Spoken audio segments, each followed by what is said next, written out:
যে ব্যক্তি গোপনে জিনা করবে, গোপনে পরকিয়া করবে, আল্লাহ তাআলা তাকে দুনিয়াতেই 3টি শাস্তি দান করবেন এবং আখিরাতে 3টি শাস্তি দান করবেন। অর্থাৎ দুনিয়াতে এই 3টি শাস্তি না পেয়ে সে কখনো মৃত্যুবরণ করবে না, এমনকি মৃত্যুবরণ করার সাথে সাথে আরো বাকি 3টি শাস্তি আল্লাহ তাআলা তার জন্য প্রস্তুত করে রেখেছেন।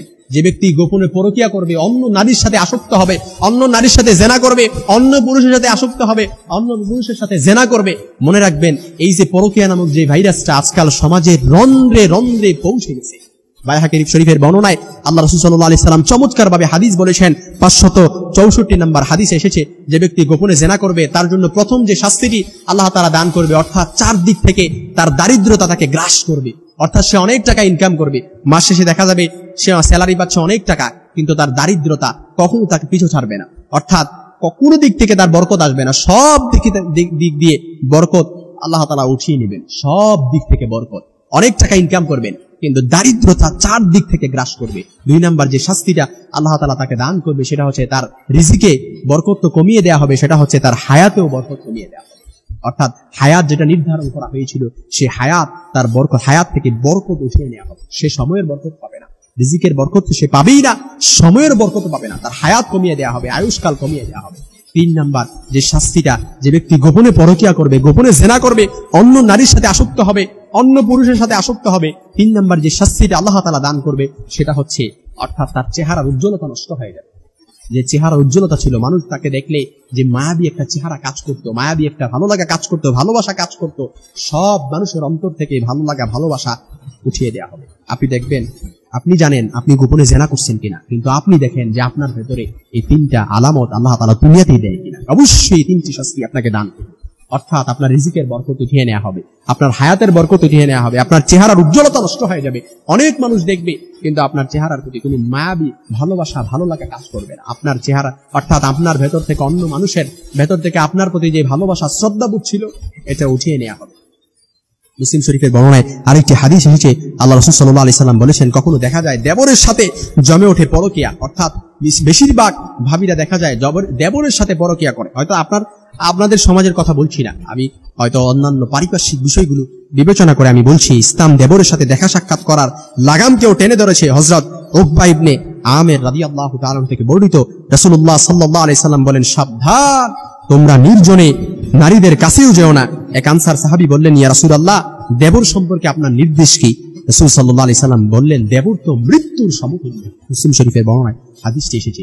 এজন্য একজন ভাবির জন্য দেবরের সাথে সাক্ষাৎ করা এটার জন্য মৃত্যুর সমতুল্য। কারণ শয়তান সব চাইতে বেশি ঘায়েল করতে পারে দেবর আর ভাবির সম্পর্কের দ্বারা, অর্থাৎ পরকিয়া এটার দ্বারাই সবচাইতে বেশি গ্রাস করতে পারে। এই জন্য দেবরকে সবসময় ভাবির কাছ থেকে দূরে থাকতে হবে, ভাবিকেও দেবরের কাছ থেকে সবসময় দূরে থাকতে হবে। এই জন্য মনে রাখবেন, দুনিয়াতে এই 3টি শাস্তি দেওয়ার মাধ্যমে যখন আপনাকে বিদায় করা হবে, যখন আখিরাতে যাবেন, আখিরাতে যাওয়ার পর যে 3টি শাস্তি আপনাকে দেওয়া হবে, এর 1 নাম্বার যে শাস্তিটা সেটা হচ্ছে আল্লাহ আপনার প্রতি অসন্তুষ্ট থাকে। আর যে বান্দার প্রতি আল্লাহ অসন্তুষ্ট থাকে, যেদিন অর্থাৎ আল্লাহর আরশের ছায়া ছাড়া কারো ছায়া কোনো কাজে আসবে না, ওই দিন যদি আল্লাহ কারোর প্রতি অসন্তুষ্ট থাকে, সেদিন কি অবস্থাটা হবে আপনি একটু ভেবে চিন্তে দেখেন। 2 নাম্বার যে শাস্তিটা দেওয়া হবে সেটা হচ্ছে আপনার হিসাবকে কঠিন করে দেওয়া হবে। আর আল্লাহ তাআলা যদি কারো হিসাব নেয়, কোনো বান্দা বুকে হাত দিয়ে বলতে পারবে না, কোনো বান্দা বলতে পারবে না সে জান্নাতে যাবে।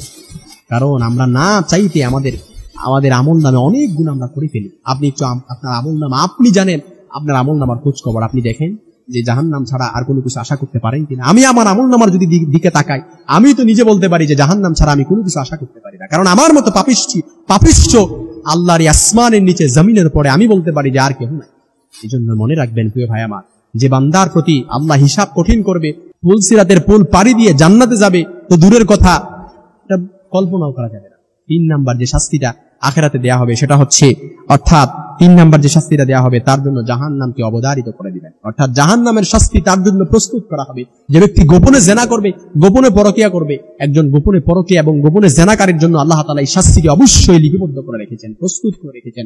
অনেক প্রবাসী ভাইয়েরা আক্ষেপ করে, মাথার ঘাম পায়ে ফেলে, কঠোর পরিশ্রম করে, কষ্ট করে, রক্তকে পানি করে দেশে টাকা পাঠায়, কিন্তু দেখা যায় অনেক স্ত্রীরা অন্য পুরুষে আসক্ত, অন্য পুরুষের সাথে কি করে ঘোরাফেরা করে। মনে রাখবেন, আপনি অন্য পুরুষের সাথে ঘোরাফেরা করেন, আপনি আপনার স্বামীর হক নষ্ট করতেছেন।